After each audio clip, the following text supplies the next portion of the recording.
Good afternoon and welcome back to Nasdaq Trade Talks. I'm your host, Jill Malandrino, Global Markets Reporter at Nasdaq. We've been coming to you live from Inside ETFs in Hollywood, Florida. Joining me for this segment, we have Eric Polikoff. He's the head of ETF Capital Markets over Invesco, and we are going to focus on fixed income ETFs. Eric, thanks so much for joining me on set, and that is a big topic at Inside ETFs this year. For sure is fixed income. Let's talk about the myth of fixed income ETFs and overpromised liquidity. So, I think if we look at just the fixed income umbrella of investments, typically they're traded over the counter, or by phone, for lack of a better term. The ETF vehicle has really kind of made that a little bit more transparent and actually see real-time pricing of individual bonds, whether they be treasury bonds, investment-grade bonds, high-yield bonds, emerging market bonds.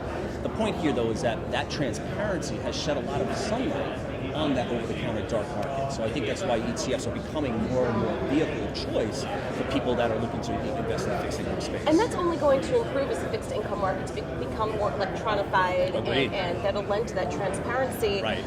Would you say that market sentiment is also helping with the inflows that we're seeing into fixed income ETFs? I would say yes and no. I mean, I think it's ease of use, right? For any type of investor now, institutionals, retail, individual investors now have access to things that they wouldn't have typical access for 5 to 10 years ago.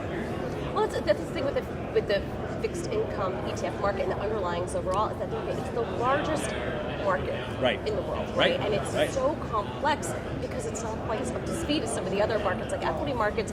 So stepping outside of ETFs, putting on your fixed income lens, do you think that we're going to continue to see this electronification and moving it into more transparent to get that retail investor really involved? Yeah, as my mother always said, sunshine's the best disinfectant in the world, right? Oh, so I like as that. you get to see some transparency into the individual pricing of those underlying securities via the ETF wrapper that trades mostly like an equity vehicle on an exchange, that will help bring more sanctity, more like thoughtful investing because of that transparency that people were afraid of in the past. Right, and that's another thing that investors are looking for. They're looking for yield from somewhere, and now it'll allow them to manage that with a basket of fixed income securities that they're more familiar with because it does almost trade like an equity. Agreed, and if you look at over the last 5 years, fixed income ETF trading is up over 44% in just the sheer turnover of actual shares on an exchange, and that really helps collapse bid-ask spreads, invites more investors to come into that. It's a chicken and egg game that really happens. So it's interesting you say that because I think with the fixed income markets in particular,